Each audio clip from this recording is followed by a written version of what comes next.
You're listening to Mr. Allard's Neighborhood. Small town feel with big time ideas. After all, you are entitled to Brad's opinion. Here's your host, Brad Allard. Well, hope everybody survived the storm this morning. I have Summer Peterson Garcia of the Next Step Women's Center. Thanks for coming in such short notice. My scheduled guest had not a non-crisis emergency. I don't want to, it was going to be the Wings of Hope echotherapy, and we're going to be on in about 2 or 3 weeks from now because they just had some situation come up, and they said, can we postpone? I said, sure. And y'all jumped right in, dadgummit. Because y'all got a lot of stuff too, right? Right, yeah. Also, believe it or not, I finally am going to give away the gift card for Gina's Pizza. Yeah, I have it. I have the pictures, 2 pictures on my phone of the list, so in case I forgot, which I did. But fortunately, my wife sent me the pictures, so we're good to go. And we have the Wheel of Fortune, so to speak, lined up. And hopefully I hope I won't forget to do that. That'd be about par. My memory's getting worse as I get older. You ever find that happening to you? Yes, I do. But you still got many, many years before you get to my advanced stage. And it's like, walk out and say, sure, it's cool. Oh, I forgot to put my pants on. That kind of stuff. That's how bad it's getting, Whoa. Well, how you doing, Taylor? Did you survive the storm? I did survive the storm. Yeah. Well, apparently it's worse down south. I just got a message from Hill College. Their Hill campus is going to be closed, but the Burleson one, dadgummit's still open. So I know. I still have to go to class today. But anyway, we're going to talk about all the things you got going on, which is a lot. Yeah. You find your business picking up at Christmas time usually? Yes. This time of year until probably May, we're usually slammed. Yeah. Well, job security. Job security, okay. Yes. And also talk about the long-term plans. We talked about the gala that you just had, and I was there for that. To say I was entertained by your speakers, not really the right word, but he was very engaging because what he was talking about was encouraging about some of the new processes for neonatal care and things like that. But he also, had a very sobering message about some of the options women are taking, and that was an eye opener too. Yeah. So we'll talk about all these things, but let's talk first about our sponsors because they make this happen. Thank you, Otto, or at Our Place. I'll be there this Thursday with the Problem Solvers Group, as we call ourselves. Men from a Sunday school class. We all get together and try to make it work, but they don't listen to us. Anyway, they were very happy after the last election. I was like the only one on that panel, if you will, that was more pessimistic. But they were, no, we're going to win this thing and we're going to do this and whatnot. There you go. I'm trying to get this thing to share. It is always a hassle to try to, come on, dadgummit, do it right. Anyway, thank you to Our Place. Also, Gina's, I mentioned that the Gina's Pizza contest giveaway will be at the end of the show. We'll be, doing the Wheel of Fortune, if you will, and we'll be giving it away, or I'll mail it to you, or maybe I might even know you for all I know. You may be even, somebody I know personally. I can give it away. I don't know. We'll see what happens. Also, thank you to Wild Cigar and Culture.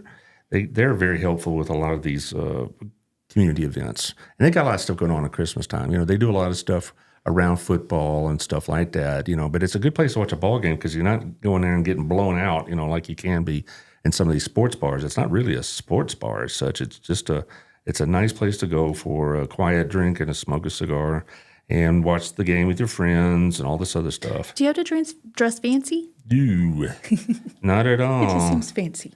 Well, it is very nice, yeah. It's a very nice place. We need to go. Yeah, does your husband like cigars? Oh, yes, he does. Well, then you definitely need to go. You go to that humidor they have, and it's very nice. I mean, it's got, when I first encountered Wild Cigar, I already knew the owner, Chris Notaboom, for many, many years, but when I went there for the first time, about 3 or 4 years ago, I was amazed at how many cigars there were. There were just like tons of them. They told me it's like a whole nother culture.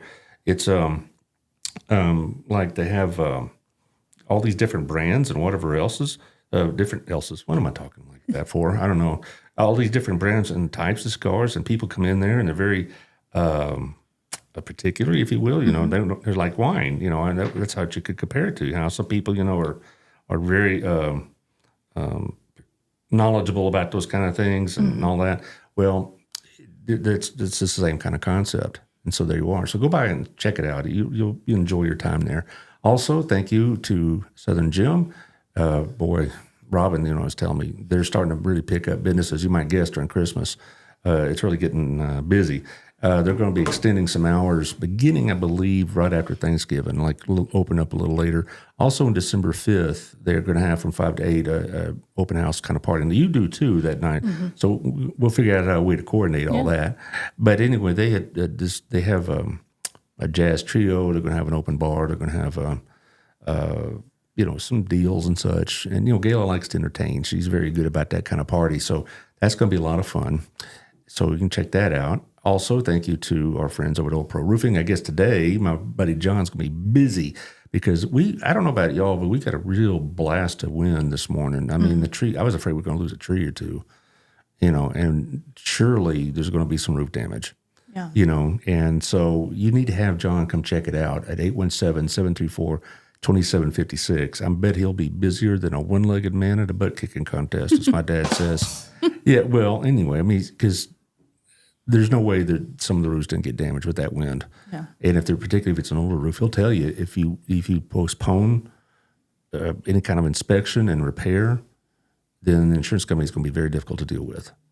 And it's already getting expensive. They doubled the deductible on roofs now. I don't know. Have you gotten that letter from your insurance company? No. And I got mine about a month ago, so there you go. Anyway, so 817-734-2756. You definitely need to talk to John. Also, if you're looking to move into this area, you need to talk to Jeff Kelly, over at 817-781-0546. He's part of the Wethington Agency. He has been around for quite some time. He knows real estate. He's got several houses to offer. If you're looking to buy, you're looking to sell, talk to Jeff. If you want to email him, it's jeff@jeffkellyrealty.com. He knows his real estate. I've talked to several people that, know these agents. We got a lot of good agents in this town, really do. And so, your reputation is everything. Mm-hmm. And he has a very, very good reputation. So talk to Jeff and he'll set you up. And Local Life Magazine. This month's cover is Gina's, which is very coincidental, I hope. She's also working on a nonprofit issue. I've been talking to her about that. She likes to do December. She likes to focus on nonprofits. And so you can contact her if you want to be a part of that. Absolutely. Yeah. And, I don't know all the details, about it, but, she does. So give her a holler over at the Local Life magazine, also locallifetx.com. You can contact her there as well. Do we have any? Oh, yeah, but Toys for Tots. Yeah. Now we got to advertise that. I just talked to Jack Matson just about 5 or 6 days ago, and it's booming. This is becoming a bigger and bigger thing. This is the 3rd annual one. It's also on December 5th. But you can do all 3 of these things. Yeah. That's the nature of the Christmas season, isn't it? Just a lot of scheduling had to be done. But anyway, they got boxes all over town now. I know they have one at Gina's. They have one at our place. I do believe. I'm not sure about Wild yet, but I know they will get one because they asked for one last year. But anyway, the point is that you'll buy a new and unwrapped toy, and you can either drop it off in one of the boxes, or you can go to the event itself. It's over at Burleson Stadium, also called Elk Stadium, right? That's right. Yeah. That's old timers still. Yes. Yeah, those interlopers from across town. You wouldn't believe on that topic, how much hair pulling there was about changing the name from Elk Stadium to Burleson Stadium and incorporating some of Centennial's colors and all that. It's like, I remember. Oh, boy. Yeah. Old allegiances die hard, don't they? Well, anyway. But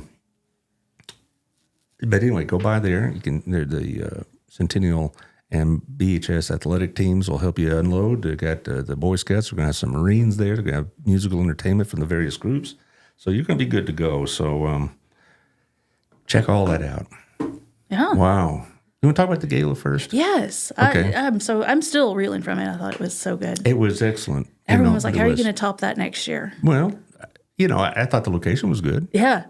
It was down at the multi-named hotel, whatever it's been for over these years. It's Doubletree right now. Doubletree right now, but it's been several different things over the years, but it's on Alta Mesa. Yes. Everybody knows that one. Yeah. We used to have high school dances there sometimes. Yeah. Back when I was doing student council. But I thought it was excellent. And the speaker, I forget his name. Dr. William Lyle, Lile. That's what I remember. Yeah. Okay. I thought he was excellent. He was very entertaining, very humorous, but he was talking about a very serious subject. A lot of it was about the advances in neonatal care. Yeah. I thought that was fascinating. It was. When I first heard him speak at a conference, I really was worried that it was going to be over my head. I don't understand medical thing. I'm not a medical person. And I really thought, well, this is a good time for me to just take a nap. But he talks on a level that everybody in the room can understand. And by the end of it, I was like, please don't stop talking. It was so amazing. My hands hurt from clapping. And so I knew that he was going to be an excellent speaker. Well, he's very prominent in the pro-life movement Yes. as an OBGYN, and is based out of Florida. And they narrowly defeated an amendment that basically would have blown up any restrictions on abortion in Florida. Oh, and that would have headed our way. I mean, we would have been next. Yeah. I was so thankful Yes. that it did not pass. You know, it's it would have been kind of scary, wouldn't it? Yeah. But what told me is that many of the reasons that maybe in the past that people might have opted for ending the pregnancy now have options because of these neonatal advances. You know, and so they're talking about like heart surgery while still in the womb and things of that nature, and taking care of other potential problems with the birth that maybe 30 years ago there would have been. It had to be a much more difficult decision, shall we say? Yeah. But now it's now with these, particularly in the cardiology area, we can preserve the pregnancy and preserve the baby while still pregnant. Right. And I just thought, wow. Yeah. People may not think that's a miracle or not. It's medical science, whatever. But can you imagine? I mean, that really, to me, is a miracle. I think that's an example of God's ability to create in us the ability to create these things. Definitely. My granddaughter was born in April, and she was born with, let me see if I can say this right. Basically, she was born with a hole in her diaphragm. And so her intestines were up in her, and so it caused her lung to not be fully developed and put some pressure on her heart. And she had surgery when she was 2 days old. A lot of these babies do not survive this. By the grace of God, she's doing great. She's perfect. But I was asking Dr. Lau, I was like, this disorder, because a lot of these parents make the decision to not continue their pregnancies. And he said they're working on that to fix the diaphragm and push those, intestines down and the bowels down. And I'm like, well, that's amazing. What was a death sentence? There's hope now. We've had in my Sunday school class a couple of examples of grandchildren actually, going through this very same thing. That they were born with serious heart issue or lung issues or whatever else that in the previous years probably would have been fatal. But they still were now able to, operate on a 2-day-old baby, I guess. And then probably your granddaughter, I bet, was what, 5 pounds, maybe? She was 6 pounds. 6 pounds, okay. Yeah. Yeah, Tiny little thing, and they somehow, gosh, I just thank God for the skill those people must have. Yeah. Because I couldn't do it. I can barely tie my shoes, much less do a microsurgery like that. But the point I'm making is that as medical science progresses, options are growing for people to keep their children. Yeah, and hope. Hope is given. Yes. And I'm not going to get too political about it, but I don't hear that message coming across from as much as I'd like to think so. It's more like, all ranting about rights as opposed to options. Right. And for the life of me, when I see my other set of friends that waited years for adoptions, I don't understand that either. Right. But, it was like, there's going to be so many opportunities. If you just will not be able to handle having a child, there's going to be another couple that will. Definitely. Now, y'all don't really deal with adoptions, but you send them that direction, right? Right. We have agencies that we can connect them with so that they can walk them through that process and choose a family and know what that's going to look like and all of the, the legal stuff. And I mean, we even have agencies that we deal with that they could go live if they need a place to live during their pregnancy. So that's taken care of, and then beyond their pregnancy. Well, I know several of my students over the years were adopted. Some didn't know that till they were like late teens or something, but most of them knew from a fairly early age, particularly if they were adopted, say, as 5 or 6 year old. But if they were adopted as infants, most of them were told when they were still very young. Yeah.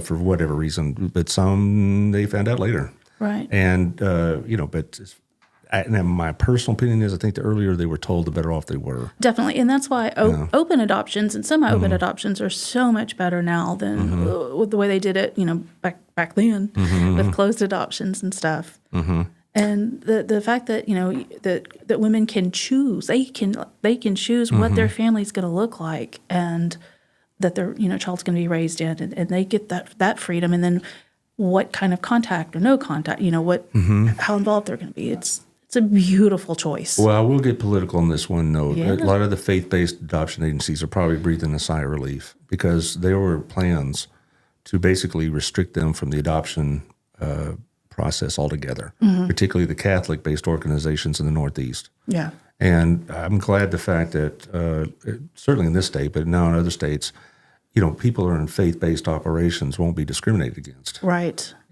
But that was a concern of mine, because I know in Massachusetts they want to shut down every faith-based operation similar to y'all's. Yeah.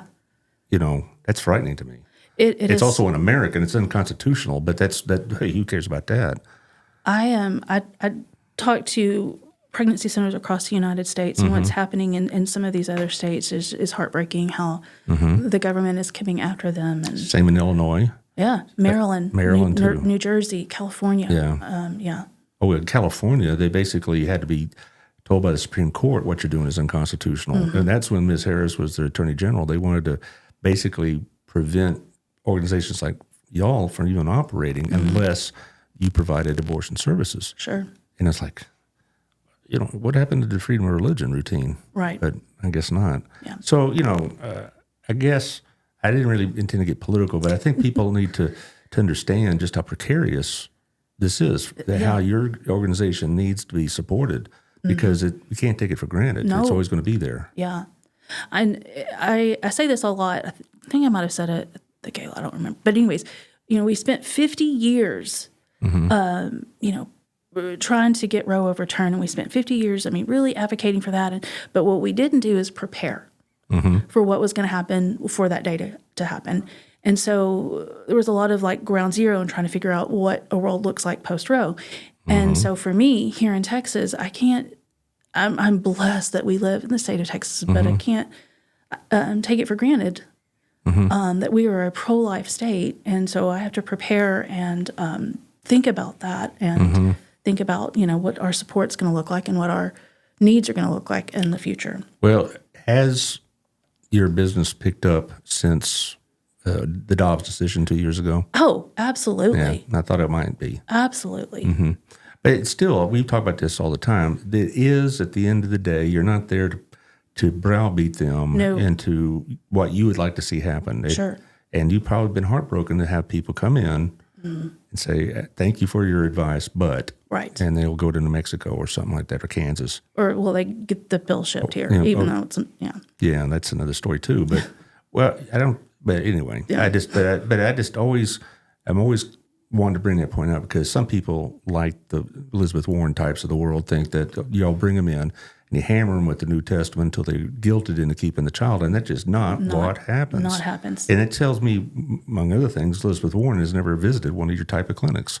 I invite anybody to come visit my clinic. Come spend a day with me, please. Hear the stories. Right. Even somebody that you might be a bit cynical or somewhat opposed to what you're thinking about, I'd invite them, say, hey, please come by and see. I think you'll get an education as to what this program is about. Right. And come away with thinking that's how people should be treated. Yes. But some people have got their minds made up, and that's all there is to it. But it's back to the gala. Did y'all raise some money, right? We did. We did. It was a really good night. Okay, this is what I was going to ask you. Some of us, we filled out that card. Have we? I was expecting to get some sort of notification within the month, but I haven't yet. Okay. And I almost was thinking, should I drop by and just take care of it, or should I keep waiting until something is sent to me so I know it's official? Yeah. I need to get with Gidget on that, and we'll get some stuff build out for those, because there were several, because we gave that option. You can give within 90 days. Right. And so, yeah. Well, I was, preparing, when I was doing the BOF gala, right? I think it was the same day, actually. Exactly. So that's why I get confused. Which gala are you talking about? But anyway, it was at that breakfast. I got the build in 48 hours. Oh, wow. And we're not, BOF is, well run, but, still, we have administration. But all that to do with. But it's still, I hope y'all raised enough. I know things, as we all been talking about for years now, how much more expensive things are. Yes. Did you meet what you needed for the rest of the year? Almost. Okay. So people can make up the difference if they like. Yes, Okay. yes. We're doing some end of year kind of campaigning and stuff Oh, like I got that letter. But no, y'all are very effective at that, because you get to put little handwritten notes on yours as well. I get the letter, and then on the back there's a little thank you for your support, Megan, or your name, or you'll probably all sit around a table filling those things out, I'd imagine, right? Yeah, well, or they'll bring them to me and say, Summer, I need you to fill this stack out. And you have to write the same things over and over, huh? I try to personalize them to the person, but yeah. What you have to do is get a stamp. Yeah, and go, Hags. You know what that is? Hags? No. Have a great summer. That's what you put on the yearbook. Have a great summer. Yeah, right. And then I remember, you can probably remember Mr. Phillips, the English teacher. He had a stamp like that, sincerely, bam. And that's it, So people with that, thanks for the heartfelt, motion there, the emotion you're showing there, bro. But anyway, it's kind of funny. And I really enjoyed myself at the gala, because I sat with Justin and Lauren Bond, who are Justin's on our board. Right. And he, how am I going to tell Lauren no? Lauren is one of the sweetest people you'll ever meet, right? Mm-hmm, yeah. And so Lauren, it's like, here, have all my money. She asked, but Justin, this is something I know very close to him. Yeah. So who else is on your board, by the way? Did I put you on the spot? Oh, no, I had to think. I have to put my old brain on. Sandy Tucker. Oh, yes. Sandy Tucker. I'm acquainted with her, yes. Yes. Let's see. I've got Jason Pelly, Jason Ellis. Oh, I remember. Yeah, I met him. He's the next student, of course. Yeah. He and his sister both were there, and Courtney Peets, who works for the district. Yeah. I remember Jason and Courtney both. They were really, really great kids. Yeah. And they turned out to be really, really great people. They are. Because kids aren't really people. No. Yeah. But no, Jason's great. And of course, Justin Bond, Jeff Hensley. I got a lot of J's. Jeff Hensley, he's the pastor of the Cowboy Church there in Alvarado. Jessica Martinez, a lot of J's. Kelly Reinhart, Herschel. I always want to say Herschel Walker. Herschel Brown, right? Herschel Brown, yeah. I know him, yes. And then who else am I missing? I think that's it. Okay. Yeah.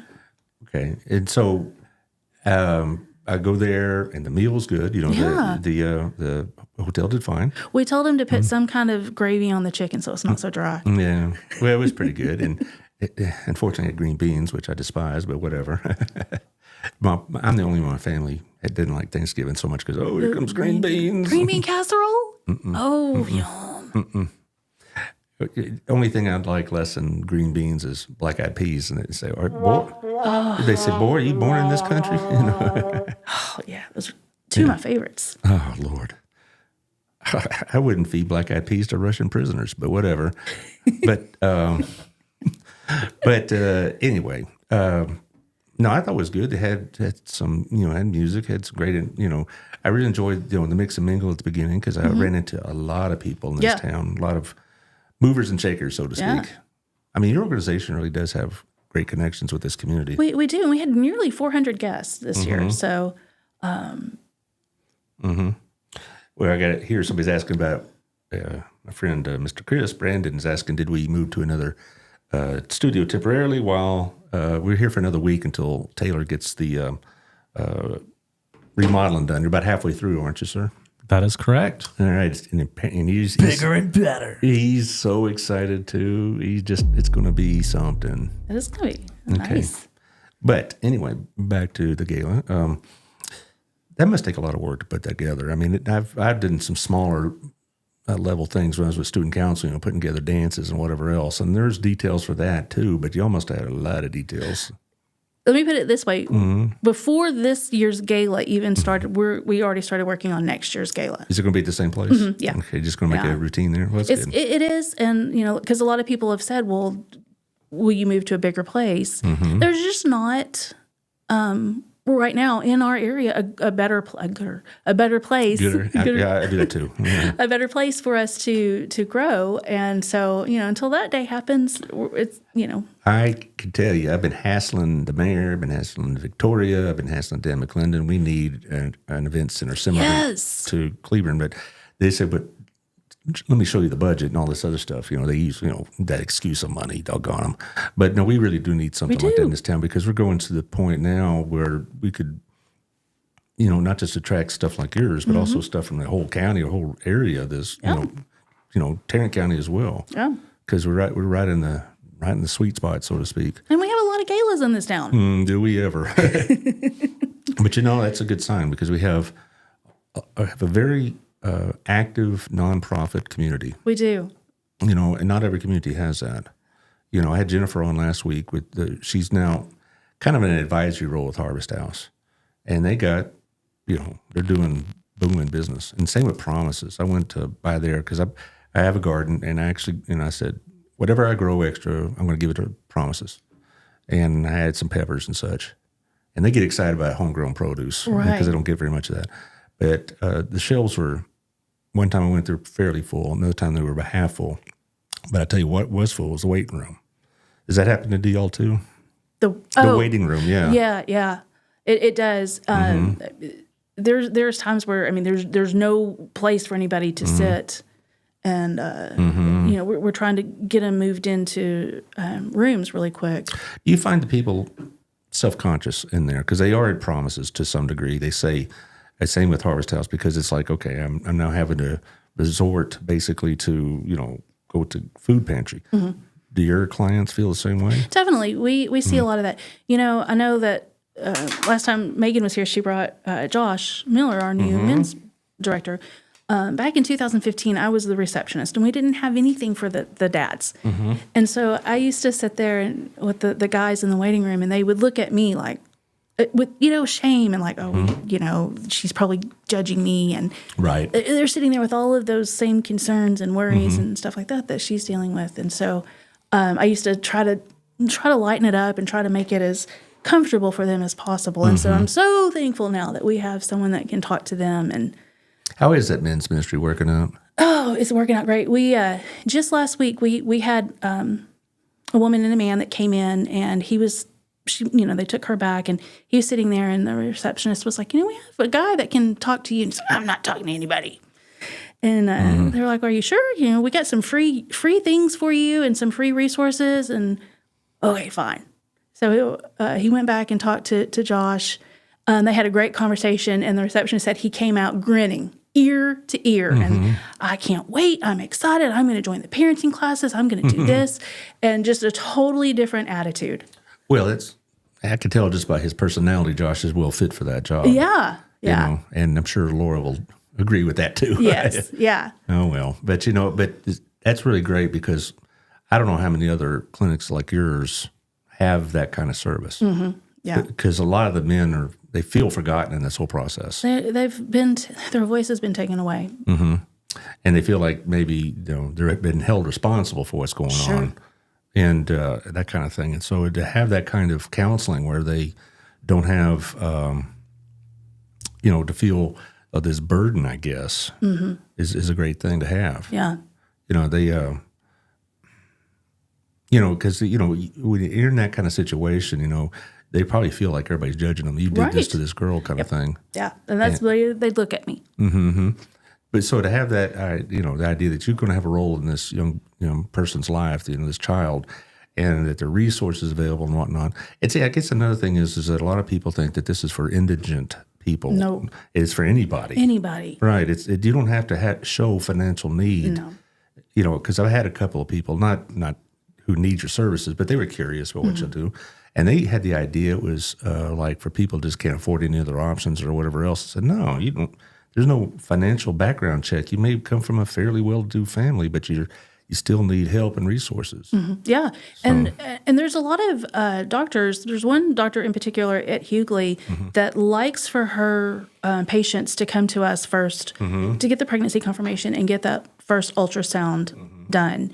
And so, yeah, we're happy to oblige that. And we have professionals and doctors, and we've had some attorneys and stuff like that have taken our parenting classes because we all need help learning how to parent. I mean, they don't come with a manual. No, I know they tried their best in high school. You remember, you probably took, I don't know, Susie Friel's your teacher? I mean, she was, when I worked with her many, many years in that home and family life program, Jerry McNair. I remember. Or Jerry Holdridge at that time. Was it Shellbach? Had Shellbach, yeah, Lucy Shellbach, and yeah. And then her Holdridge, I miss Yeah, Holdridge. Jerry Holdridge or Jerry McNair now. Yeah. Yeah. They were there forever. Yeah. And Lucy's still there as far as I remember. Or maybe I think she just retired this year. Yeah. I don't know. I think my kids I had her and my kids had her. Yeah, right. And they try their best, right? But, right. But nothing still will prepare you for the reality of it. I mean, I know they used to carry around babies that would cry or sacks of flour and all that stuff. And you try your best, but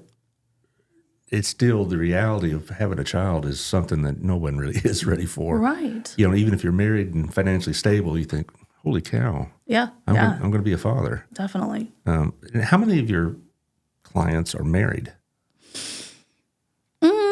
I would say less than half. Less than half. I'd figure most of these are single women or unmarried couples, but you do have married couples that come in. We do have we do have a lot of married couples, and we have a lot of that are in long-term relationships and situationships and things like that. So it's not because a lot of people also think this is like an emergency situation, one night stand resulted in this and whatever else. But what you're getting is you get couples that have been together for a while, either married or have been together for a long, long time. Yeah. All right. And so that's one of the things I hope we can do on the show is dispel some of these stereotypes about what you do, because some people who just see it from the outside think you're dealing with some young teenage girl who got pregnant. Most of our clients are teenagers, and that's actually the smallest. You showed it to me a couple of years ago at the breakdown, and it really surprised me how many of your clients were in their 30s. Yes. And so, but a lot of people think this is like for poor young girls who got confused and pregnant and whatever else, and the old man is taken off to the woods, and that's not really. I mean, that does happen, right? But it's not. It's not. That's not the bulk our of norm. That's not your bulk of your clientele at all. No. So I say these things because if there are people out there that or if you yourself are involved in a situation, don't be feeling like whatever your situation is something unique and something that's going to be disapproved of. Right. And the fact that, say, well, I'm not really destitute and all this other stuff. So what? Everybody needs a support system. Yeah. That kind of thing. Yeah. Yeah. Yeah. So, well, anyway, I hope that gala did what you need to it, but you also got something else coming up, right? So, yeah, we got Megan. She's so organized. She gave me a list here. I know. We love Megan. So we do have an open house coming up on December 5th, but it's 5 to 7. And it's come and go. Right. And, Megan and I, what we're going to do is show everyone around the center. Because I always say come see the center. And so doesn't take too much time to walk through and see the center and let us tell you a couple of the stories and things like that, and just get some information, get some questions answered that you might have. So that's kind of what that's any cookies and Kool-Aid? Oh yeah. Okay, good. Yeah. I like a good party, so there'll be some stuff, some refreshments and stuff. I must be fed. Yes, me too. Yeah. So the other thing that's we got going on. So we do have a lot of families that come in, and and they come in and they bring their littles with them, and we're not going to discourage anybody. You bring your family. This is your life, and but we want to keep littles occupied with some toys, some safe toys, right? And so we are getting together for all of our rooms anew, because we got some old toys. But some new, fresh toys in each room for littles to play with. So it's kind of like having a toy drive, but, but it's not quite the same as Toys for Tots. This is way smaller level. And so we got a wish list that we have going on. That wish list is on your site, right? Yes. And Megan said she was going to throw it in the comments. Okay. Well, she probably will. Has she yet? Has she? Well, we're into this new format. Oh, yeah, but she will. I'm sure she will. But in this new format, I don't have the same screen presence. I mean, I got it on my phone here, but it's fine. Taylor did a great job putting this together at the last minute. And if not, it's on our website. So you can go to nextstepheroes.com. Amazon wish list. It's an Amazon wish list. Okay. Yeah. Like I said, very small scale. Well, it makes a good deal. Go to Target or local shops. Do we have local toy stores here? Or local stores that sell toys other than Walmart and Target? I prefer to shop small and local, which makes Alex Phillips' heart glow with gratitude. But I prefer small and local because they pay the taxes, right? Yep. But we got this deal in your Toys for Tots, and go by and you can pay for both or buy a small toy, like for like a 2-year-old. Sure, yeah. All right. And then they go up to 12. So you can grab something for a 6 or 7-year-old. Oh, here we go. There we go. Let's serve lives together. Yeah. You come up with that? Let's save lives together. Save. I said serve. Okay. Let's save life. That's good enough. Together. So in January, we've got our songs and stories. Have you been to one of our songs and stories yet? Last time I had a conflict in schedule. Oh, okay. And I don't know about this time. It's in January. It's in January. It's January 17th. So it is on a Friday night. It's that Sunday is Sanctity of Human Life Sunday. And so it's kind of to kick that off. Songs and Stories is not a fundraiser. It's really a community event where we really are going to show off what God is doing at Next Step. So it's truly what it is. There's going to be some songs, and then there's going to be some stories about the center. And it gives an opportunity for everyone to meet the staff and our volunteers and pray over. Well, they definitely could use that because I can imagine there's some days you go home and just feel a little defeated even. You do, yes. Because that day may have been tough on your emotions. We all have days where we leave just feeling heavy. And we always encourage every staff and every volunteer to have a person that is praying specifically over you that you can text without giving details. Just, hey, I had a hard case. I need prayer. Okay, this is on the 17th, you said? The 17th of January. And also where's it at? Oh, to be determined. Okay. We're still working that out. But I just want everybody to put that on their calendar. Last year? It was at Pathway the first year, and then last year it was at Victory. Okay. So since we want to make it a community, we're trying to, have it at different places each year. And well, call my friends over at First Baptist and tell them I sent you. Okay, we'll do that. I'll tell Megan to do that. Yeah. But we do make the wording family friendly, so no one has to have an awkward conversation with their 5-year-old on the way home. So we make it where everybody is able to attend and bring your kiddos, and we encourage that. Right. So you don't really get into some of the other aspects of your clinic, the more emotionally charged parts of it. Yeah. Yeah. So it's just basically just a celebration, right? It's a celebration. And it's also kicking off our baby bottle boomerang. Years and years ago, we did that. Oh, and I meant to bring a bottle. So we'll give you a baby bottle. And it even has, like on the top, it even has a little slot for change. You take it home for a month, from January 19th to February 16th, fill it up with change, cash, checks. Bonds, CDs, real estate titles, whatever. Yeah, you just fill it up, bring it back to your church, or you can bring it to the center, and we'll do the rest. And how do they get a hold of these bottles other than just coming by your place? We're trying to get different churches to sponsor it. So if your church is going to do it, you can get it from your church. If your church is not doing it and you still want to participate, yes, you can come by and get a bottle from us. Well, I know in my Sunday school class, there's 2 or 3 ladies that are very interested in what y'all do. I'm going to put it that way. They pray about it and they keep up with y'all's news. So I'm sure that our church will be more than glad to do it, even just on an individual class basis. Yeah. But those would be Those will be good. I think that's a pretty good idea because I got this loose change, and Right, and we you talk all about. do. But the thing about it is, you say, well, it's only a couple of bucks, but a couple of bucks multiplied many, many times, loaves and fishes is what Absolutely. we say, right? Yeah. And so there's Sherry Scott.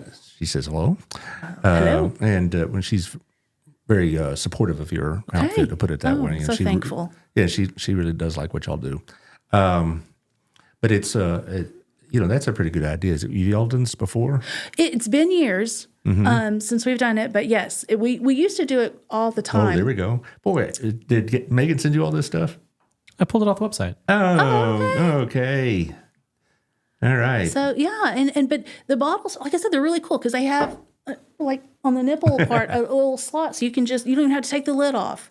But I do notice you have like yes, $5 bill right there. There's a 20. Is that a 50? Oh, there's a $100 bill there. I see the 100. That's the first thing my eyes went to. Hundos out there, all right? Yeah. We want some folding money here, all right? That's I like the subliminal advertising here. But yeah, that's a super, and especially for kiddos. If you want to get your kiddos involved, that's a super fun way for them to do it. Some people keep the bottle in their car, so as they go get their coffee, throw their change in the baby bottle. Well, we have like this jar. I don't use cash very often at all. It's like.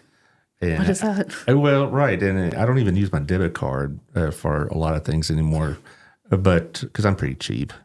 But as far as what are you going to do with like 35 cents, like that kind of thing? It's like just taking up space in your coffee holder in the car or whatever else, so you can put it to good use. Yeah, and I really do believe in that loaves and fishes concept. I do believe that God will honor anything that is given in not just good faith, but with faith. Yeah. And so, people think, well, I'm sure you get this a lot. Well, I only can give you $10 a month. Well, $10 is $10, all right? Yeah. You know what? That's $120 a year. Yeah. And that is valuable to us. And I often imagine, I don't know if this is how it works in the afterlife, but I often imagine somebody's going to come up to me and say, because you gave $10, here I am.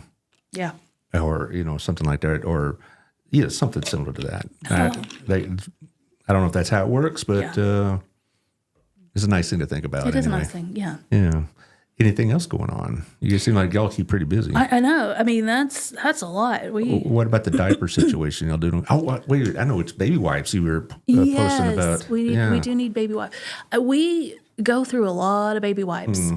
And no doubt. So, yes, we are in need of baby wipes, also diapers, but in the bigger sizes. We don't newborn and ones we're okay on, but the bigger sizes like the 4s and 5s, we are always in need. 5-year-olds are wearing diapers? No, size 5, size 5 diapers. Well, it's been a long time. I forget exactly when we moved from diapers to pull-ups to they were potty trained, which was a beating for my wife. I won't claim too much credit, but still, I had to learn how to do diapers, and all these things. And it's like, just as soon as you got it on them, boom, got to change them again. Yes, especially when they're teething. Okay. Take my word on that. Okay, I guess so. But as far as so diapers, baby wipes, usual stuff, also stuff for the resale center. For Rachel's Hope. For Rachel's Hope, yeah. But yes, and our baby boutique. That's what I was thinking of also. The baby boutique. I walked in there. We did the Christmas in July, and we've already gone through. Good grief. Yeah. Well, Joshua Miller is watching this, and so you better take back some of the things you said earlier. Anyway. Yeah. So, but no, Josh, it was all good. So anyway, but as far as I know you go through those kind of supplies just routinely. I mean, besides just donations, do you get like, institutional donors, so to speak? I mean, like the big stores. I know City Market's usually pretty helpful. Oh, City Market is a huge blessing to us. And we couldn't do what we do without City Market. They buy for you at wholesale, right? Yeah, they allow us. And I was talking to Jennifer and Debbie Beeman at Process. Some of the stores are becoming, not that they mean to be, but they're becoming more and more reluctant to do that because they kind because of inflation, because they can't keep their own, up. can't keep up with their own shelves and stuff like that. And same thing, the Tarrant County Food Bank is having that same problem. It's tough. It's tough all over. You betcha it is. Yeah. And even though we just had an election, it ain't going to be solved January 21st. We're still got a long road to hoe on that deal. But so I know you take all kinds of, people just walking in. Does that happen very often, by the way? Not as much as it used to. Really? So yeah, I mean, we will welcome walk-ins, but most of our clients. Well, no, I meant the donation part. I meant donors. Oh yeah. Okay. Definitely. No, as far as I know that y'all make appointments for your clients. Yeah. Oh, yes. Okay. I was still talking about donors. Sorry. Yeah. Definitely. Yes. We have several people that walk in. Diapers every single month, and walk in donations. And Megan and I try to at least meet them and talk to them, and if they haven't been through the center, show them the center and things like that. So we get that all the time. Well, that's good. And we welcome it. We love it. I can just imagine y'all at some sort of prayer session, and then the next day or maybe that day somebody walks in with just what you needed. Yeah. It does sound like sometimes everything is just barely making it, but y'all are doing okay. We're doing okay. Yeah, we are. We it's but all the nonprofits are struggling. All the nonprofits are struggling. And I'm not gonna lie. I got a little down a couple of weeks ago, just worried about the future, and And you see, what were you worried about? It just what was going to happen in the election, and that how that was going to change things, and what this and that, and just. Worried about, is that going to affect? Is everybody going to be afraid to give, and things like that? And God was like, quit being silly. I guess so. It sounds like my wife, but anyway. But it's one thing. Regardless of how that election did turn out, God's people will survive. There's always going to be a remnant. Now, that doesn't mean the government's going to make it easy for us, but that's nothing new in world history. Yeah, and so we're used to that. But as far as our state of Texas, it's going to be a big issue in the legislature. It'll probably be right there along with school choice and all this other business. But, in Texas, I don't think we're going to be liberalizing any laws anytime soon. right.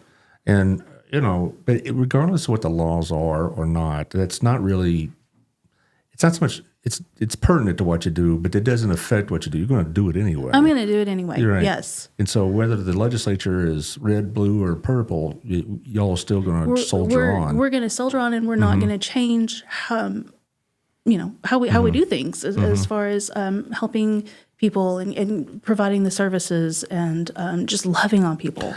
Well, one thing I do like is the fact that y'all don't. I mean, you may persuade, but you don't browbeat the clientele. And it probably, because it's been my contention, I've said this on the show before, that probably many of those young women who are considering abortion are looking for a reason not to go through with it. Sure. Yeah, and then y'all give them that reason not to go through with it. Right.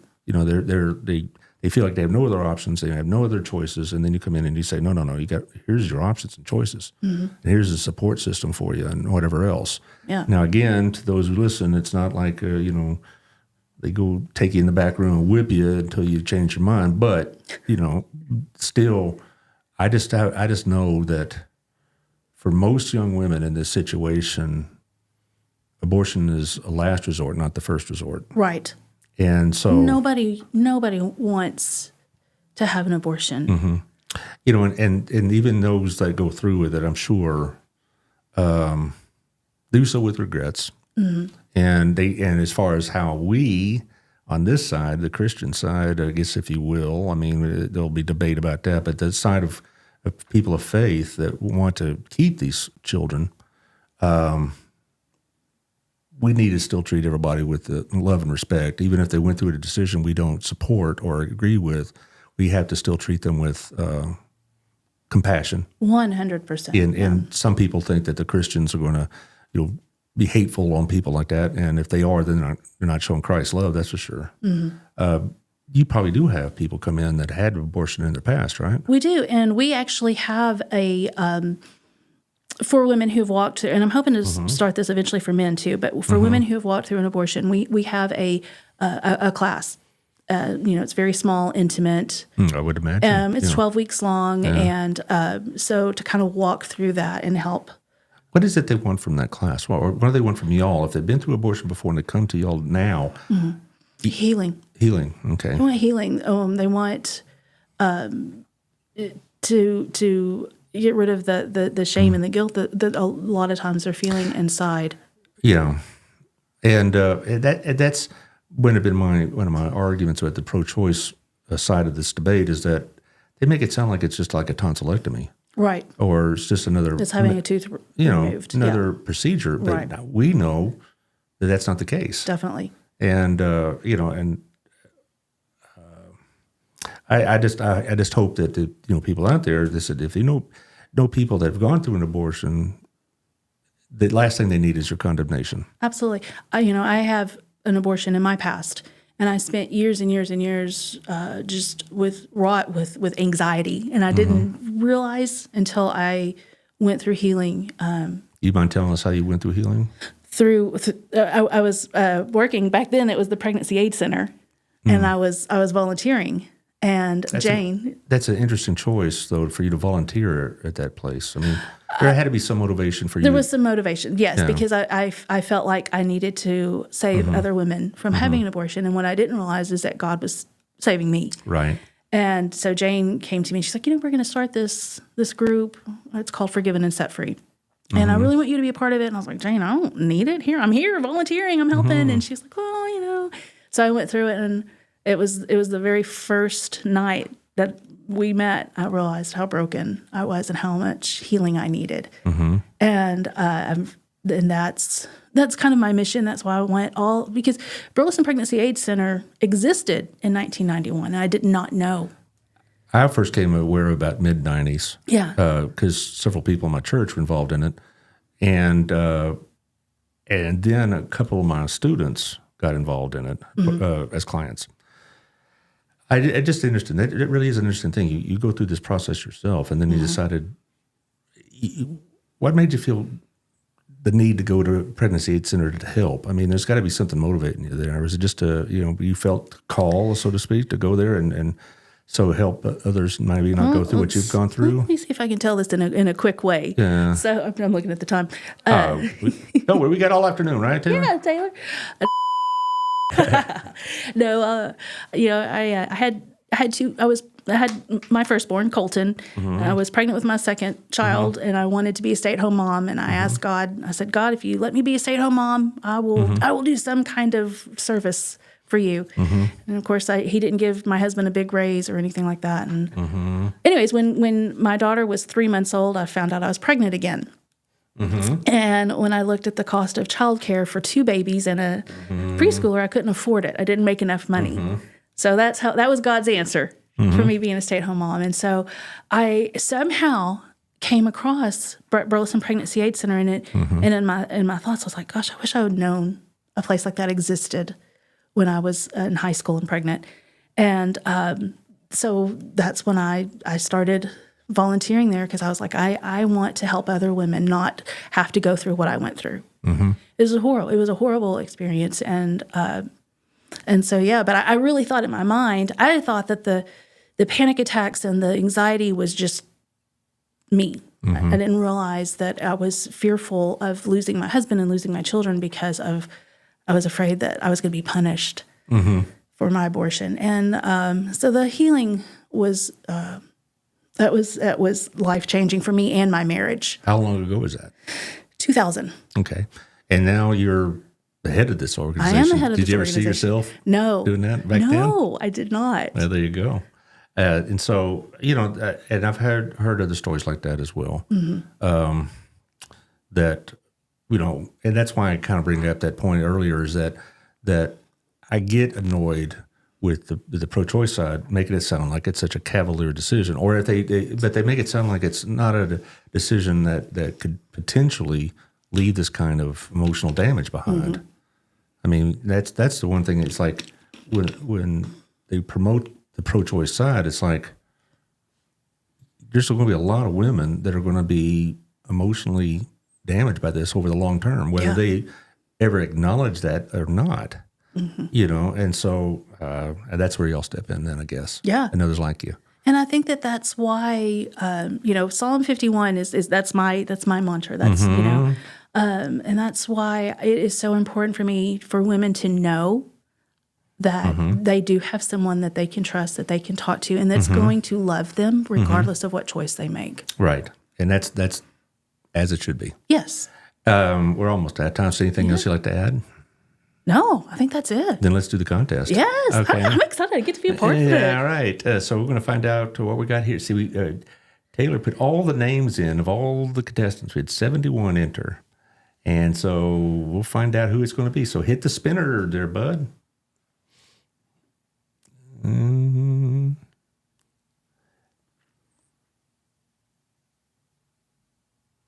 Who is it? I can't read it. Ethan. Oh. All right. Ethan, you're ready. Charity will be excited. I know Charity, his mom. So there you go. I'll let her know.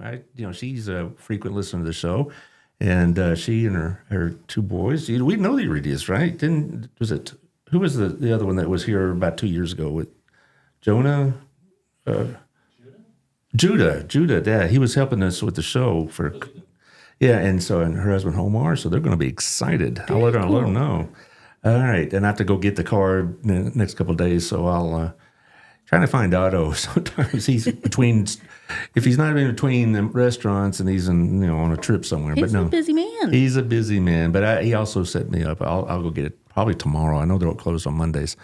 And so, Charity, I'll be sending you that card because I know that your son will be more than glad to take everybody out. All right. Well, thank you for coming. Oh. And, we'll probably do this again in about 2 or 3 months. We need, send some stuff you need to advertise. So baby wipes, diapers, small toys for your open house. Yes. All right. Thank you, Taylor. Tomorrow at noon, I'm really not sure what I'm doing tomorrow at noon. I had another rant, I suppose, or maybe another post-election ramp up, but I'm going to be real nice about it, and that kind of thing. So it may be a fairly brief show. I don't know. And y'all spread the word about what's going on at the next step, and we appreciate y'all listening. Bye-bye.